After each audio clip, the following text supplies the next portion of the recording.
Powered by the Montana Television Network. Montana This Morning continues on Montana's News Leader. The California wildfires have left thousands displaced and hundreds more missing.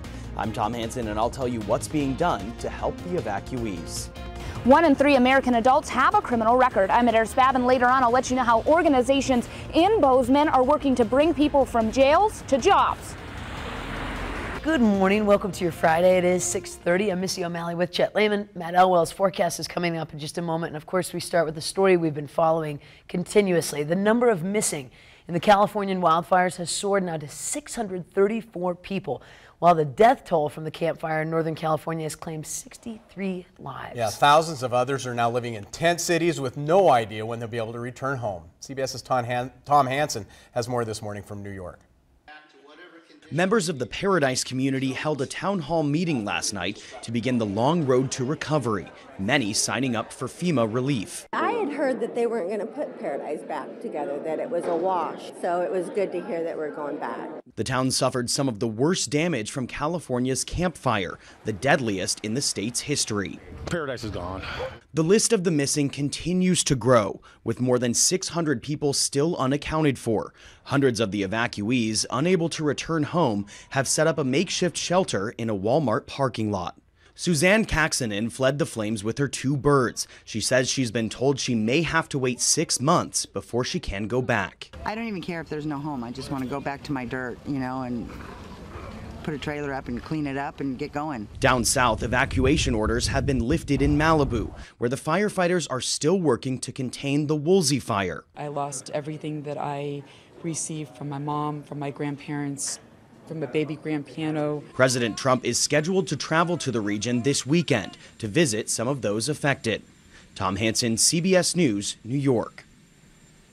Now, the president has blamed the fire devastation on poor forest management. California is still waiting on some much-needed rain in that area, and I'm not sure they're going to see that for a while either. I mean, she talks about losing her wedding album, her baby albums. I mean, just everything. Saw on social media some of the, they allowed TV crews to go in with their drones to take pictures of Paradise, that former town there, and it's just absolutely as stark as anything I've ever seen in my entire life. Yeah, there's some people that grew up in Paradise that live in southwest Montana. It's just devastating. Unbelievable. Unreal. Here, I almost feel guilty for having such normal weather compared to where a lot of the people in the country are living.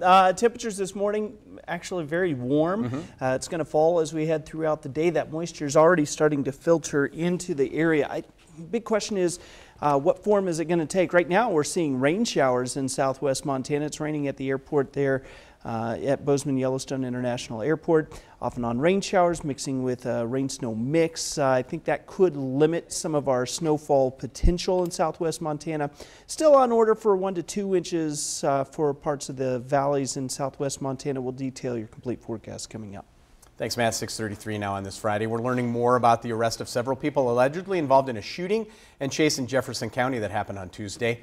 Idaho State Police identified 3 people taken into custody on Wednesday, say a 4th individual has been arrested as part of the investigation.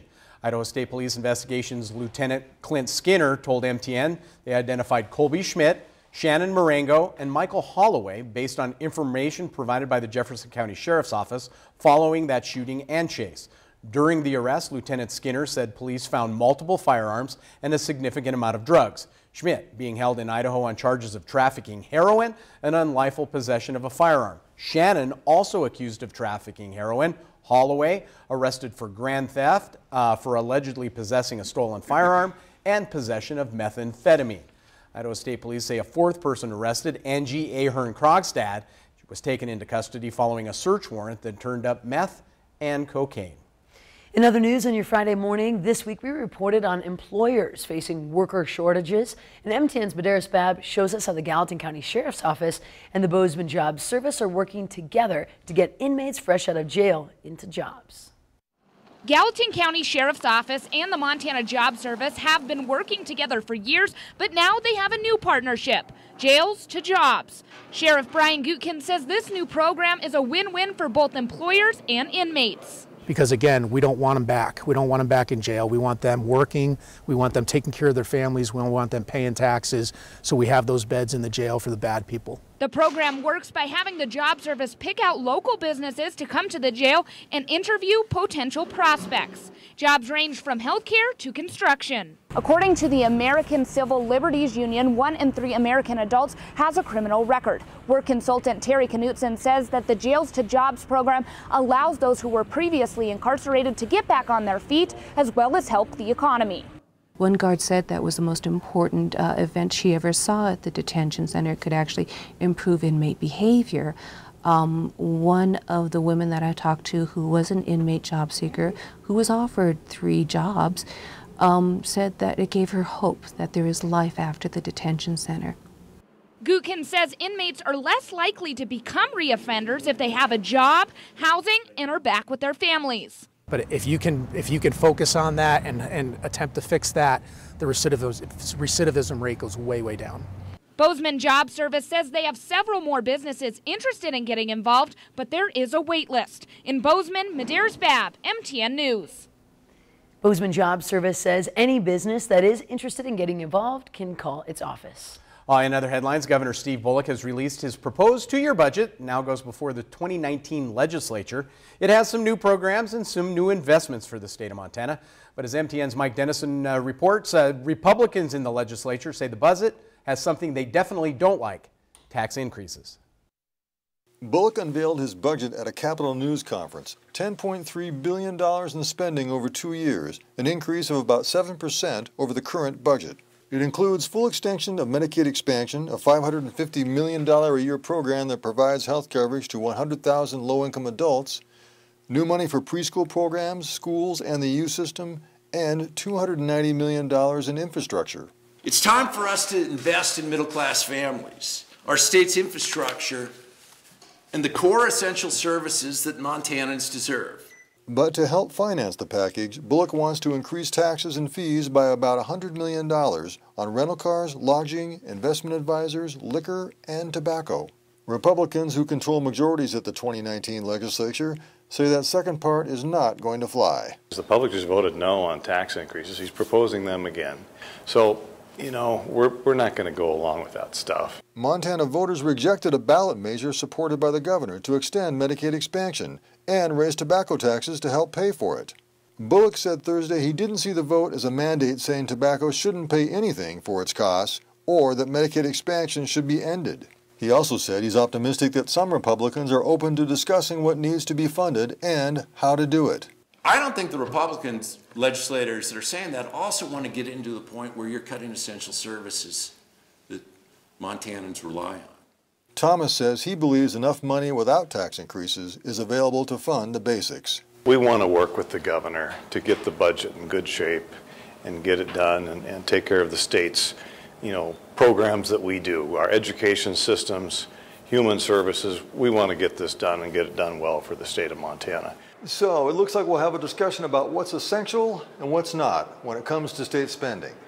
And taxes, I don't think we've heard the last of that debate either. At the Capitol, Mike Dennison, MTN News. Just as a reminder, legislature convenes in about 7 weeks on January 7th. And some criminals are trying to take advantage of people who have served our country.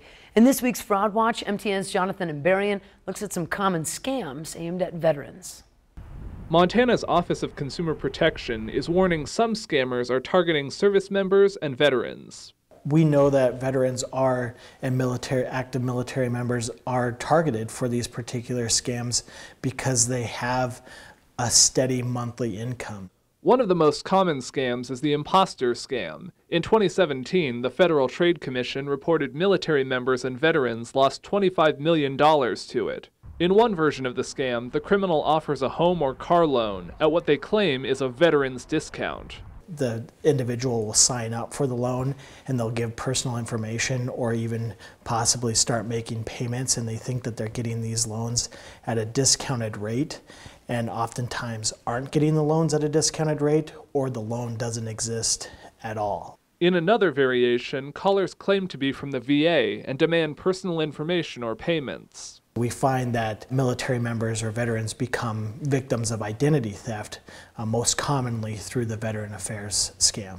Investigator Marcus Myers says scammers sometimes find people to target through social media. When you're putting that information out there on those sites that you've served the country or that you are currently serving the country, people are looking for that. If you have any questions of whether something is legitimate, he recommends checking with the state. We want military members and veterans to be aware of that and to do their research to make sure that they're actually dealing with a legitimate company. In Helena, Jonathan Amberian, MTN News. Now, if you do have any questions about veteran scams or other consumer issues, of course, you can contact the Office of Consumer Protection. And it's just good to talk about it because absolutely true, yeah. It's awful that it's going around. Out there, but stay aware. Absolutely. Yep. Happy Friday to you. We've made it. It is 6:40. Up next, a thrilling story out of the land down under. A tiger shark and a kayak. We'll explain this in just a moment. Those two don't mix, by the way. No. I'll give you a spoiler alert. Meantime, here's Gail King with a spoiler alert. What's coming up at 7 o'clock? Good morning to you ahead on CBS This Morning. We'll break down why the first big snowstorm of the season was so much worse than expected, took millions by surprise. And only on CBS This Morning, Facebook's Sheryl Sandberg denies ignoring warning signs of Russian election interference.